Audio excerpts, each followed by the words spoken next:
All right, so I finally had some free time at work today and figured I would get this video out for you guys. We're going to be taking a look at my tool cart today. All right, so starting off with the cart, it is a Cornwell Pro Series, 38 inches, 20 inches deep, 3 drawers, a flip-up lid, and then you've got the bottom section here. This is a pretty nice cart. I saw it on sale in April's catalog, and I just couldn't resist, especially for the price. Comes with a power strip up here, 320 volt plug-ins, 2 USBs. A box plugs in the back here, which is a standard plug-in, and some area for pry bars, screwdrivers, whatever you want to put on both sides.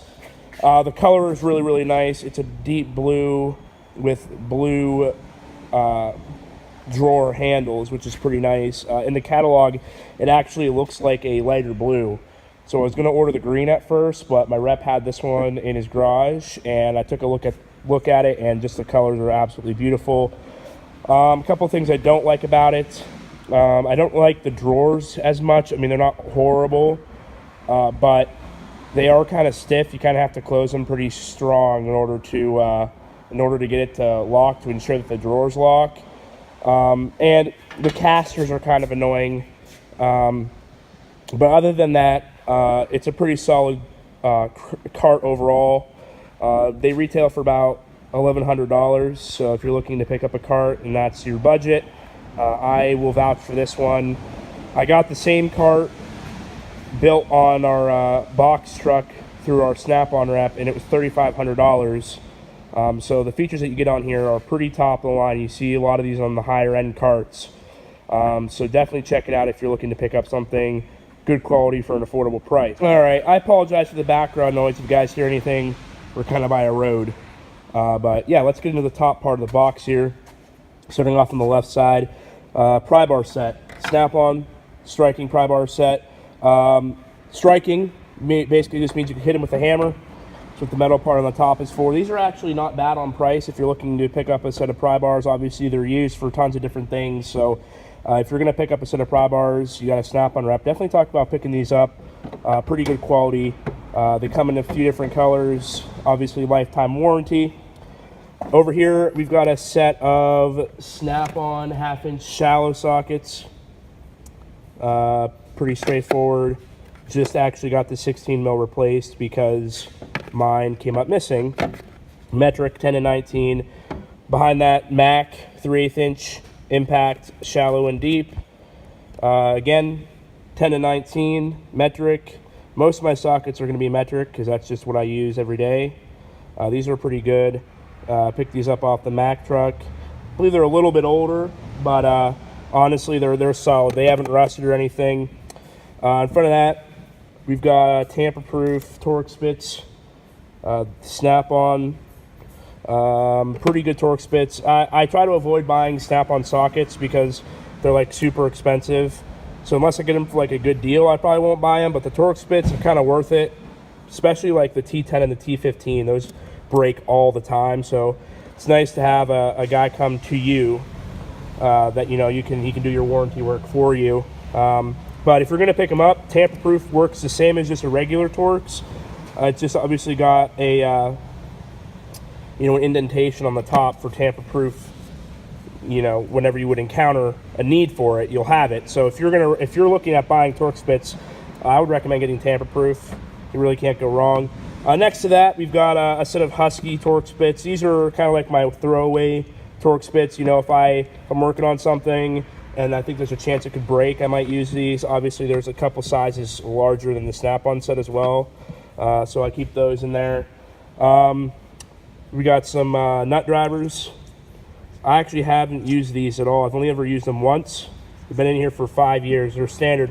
I just used them last week or a couple weeks ago on an ignition switch on a Buick for the first time ever. So at least they were used once, so I could say it's kind of worth it. Different nut driver bits up top there. Spark plug sockets, pretty self-explanatory.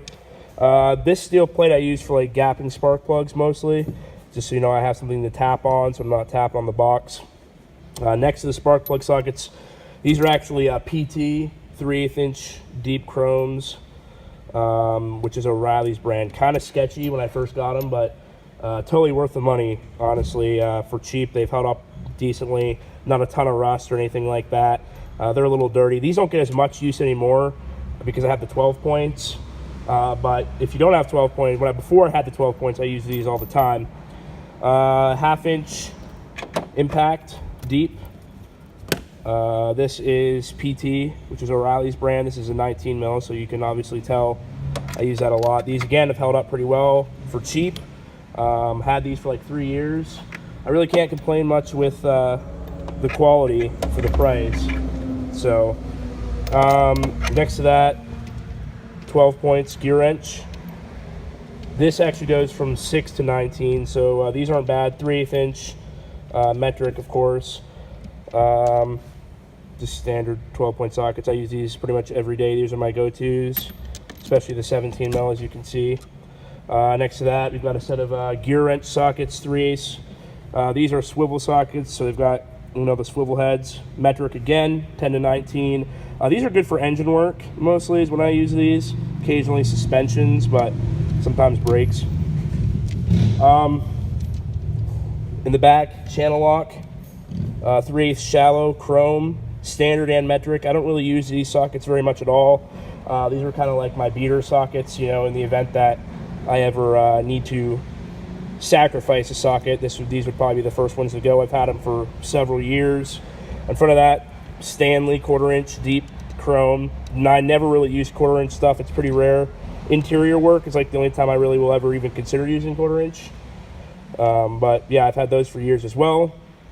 Ratchets, we got a 2 1/4 inch Stanley. Came with the Stanley 1/4 inch set. Nothing special there. Craftsman, again, not too picky about that because I don't really, you know, use much 1/4 inch stuff.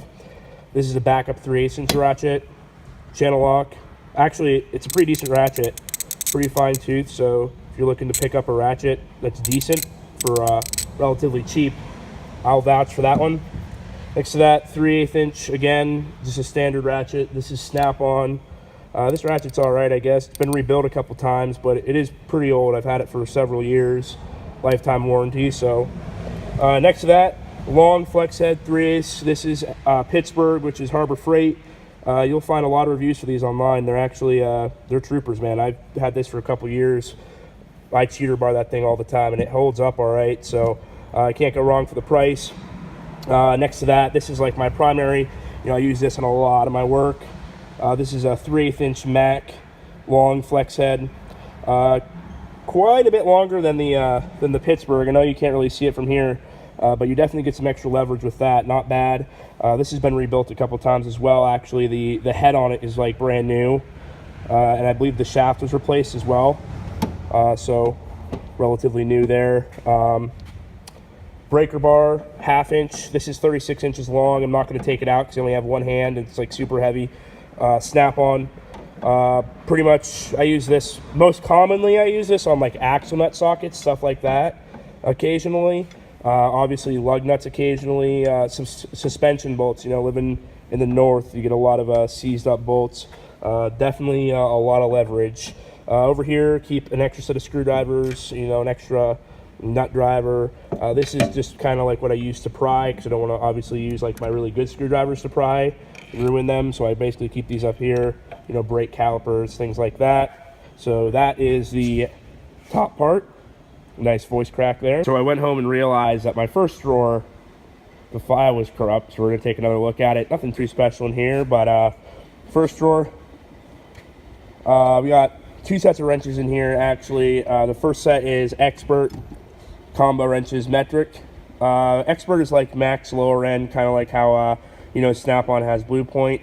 Mac has Expert. So this is a set of Expert wrenches. They're not bad. I mean, they don't rust a lot. The fingerprints show up like crazy on these, but I mean, they're pretty standard wrench, not bad. Then the second set is a metric set of gear wrench, ratcheting box end, which definitely comes in handy. I kind of wish I would have gotten the set that had a little bit of an angle on the box end, but they're still a decent wrench. Obviously, you know, like I said, like the major difference is, you know, this side ratchets, and this side has a bit of an angle on the box end. So it's kind of two different, completely different purposes. I don't use wrenches a whole bunch, but if you're looking to get like a good set of wrenches, I mean, I think Gear Wrench is pretty solid. The Expert set wasn't bad, and it came with these, just an Expert set of adjustable wrenches, 250 millimeter, 200 millimeter, and 150 millimeter. Pretty straightforward. I mean, they're not great, they're not horrible. Can't really complain. Oil tools, oil filter claw. We've got this is actually for Toyotas.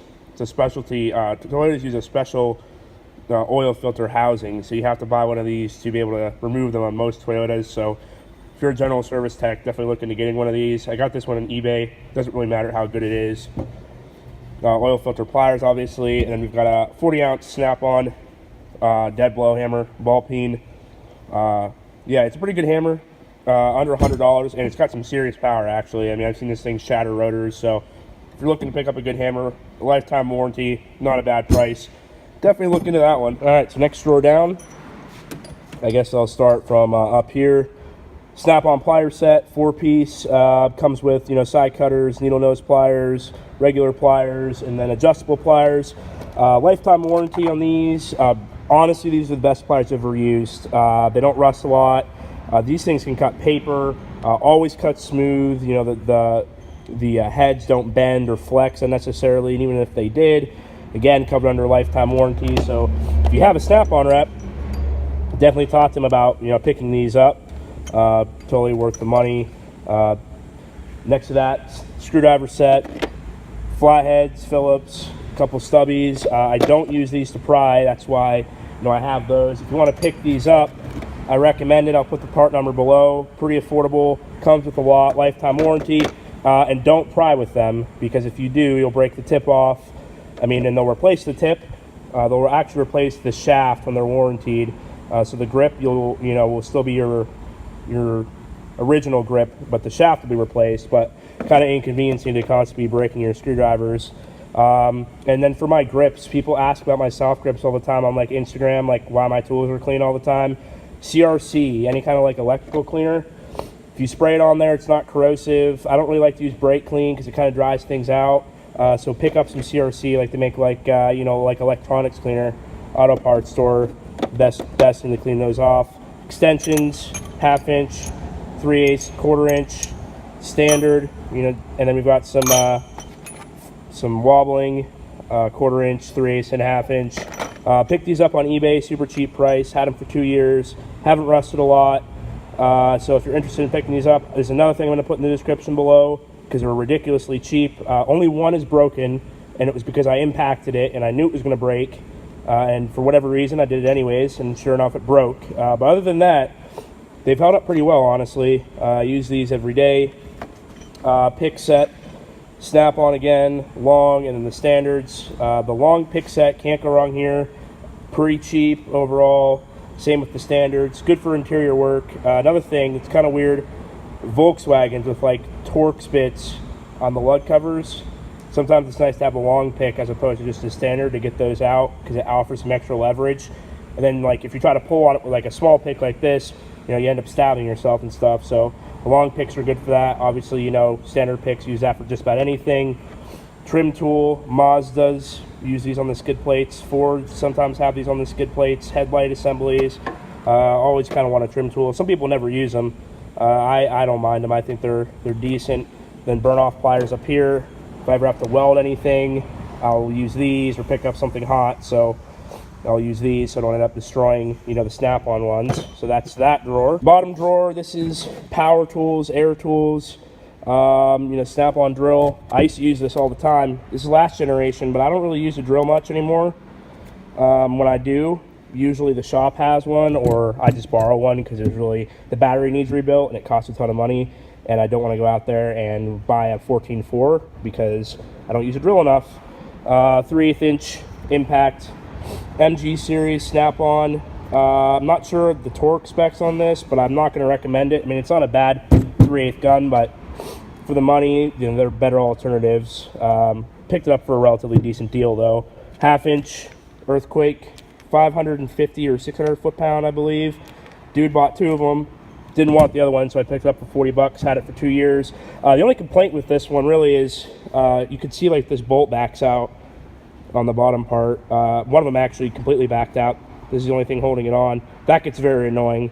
I might just take it off, to be honest with you. But that's been like the only big issue I've had. Has enough power to do most of the work. Up here, DeWalt 20 volt lithium ion impact driver. These are like $120 right now. And when I got mine, 2 batteries, tool, and a charger in a bag. Totally worth it. This is a 3/8 inch, you know, like quick adapter.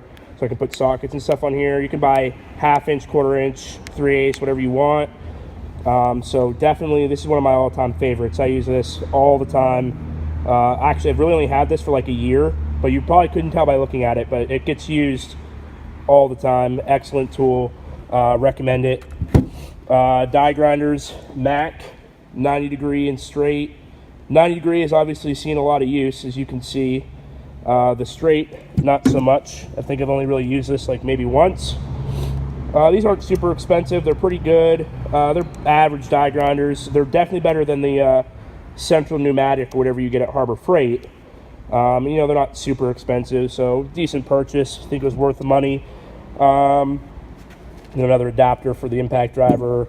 Bungee cord for hanging calipers, zip ties. You know, you always use zip ties. Scanner, live data, OBD2, DTC, ABS, all that stuff. Most shops are going to have a scanner. If you're not, you know, if you're a new tech watching this. So you don't really need one of these, but I do use it occasionally for like quick scans in like a parking lot or at my house or whatever. Box here with all the DeWalt bits for the driver. Tons of different stuff. Flathead, Phillips, magnetic, Torx, pretty much anything. The one thing I wish that they made was like a drill bit adapter, so you could put drill bits in that. They might. I haven't found one yet though. That'd be awesome. Because that tool is so versatile. Like if they did that, I would totally use it as a drill. These are extractors.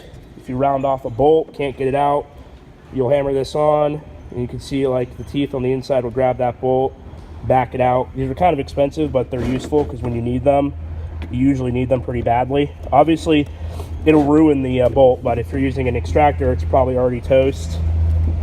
Brake kit. This is Cornwell. Their specialty tools are excellent for the price. This one's magnetic, and it's in a 18 piece. I think I picked up for 80 bucks. I think that's like the standard price. This is used for compressing pistons and rear calipers specifically, but it'll do front calipers as well. Tons of different adapters. Honestly, that's one of my favorites, can't lie. They make some really good tools if you don't have a lot of experience with Cornwell. Their specialty stuff is like highly competitive and pretty inexpensive. Get a good flare tool for like 55, and they sell like a 40-piece tap and die for like 170, and all their stuff is covered under warranty. So that is the last drawer. And then obviously the bottom section is kind of a clutter because I think everybody that has a cart looks like this, but you know, we've got grease, CRC, brake clean, easy bead, brake fluid, you know, anything I could probably need lubricant wise or cleaner wise. You know, in here we've got some stuff in here that I actually use, but either it doesn't really have a place in the box, or I just don't use it frequently enough to like just warrant putting it in the box. So like, you know, my drill bits, obviously a backup for the impact driver, tape measure, you know, like I got gap gauges, feeler gauges, chargers, tire pens, electronics kit in here with the soldering iron and multimeter, stuff like that. So actually this is that standard set I was talking about that isn't in the cart, but yeah, that's pretty much all that's just down there. So yeah, I hope you guys enjoyed this video, and I finally was able to record it without any problems. So if you have any questions, just drop them in the comments below and I'll try to respond.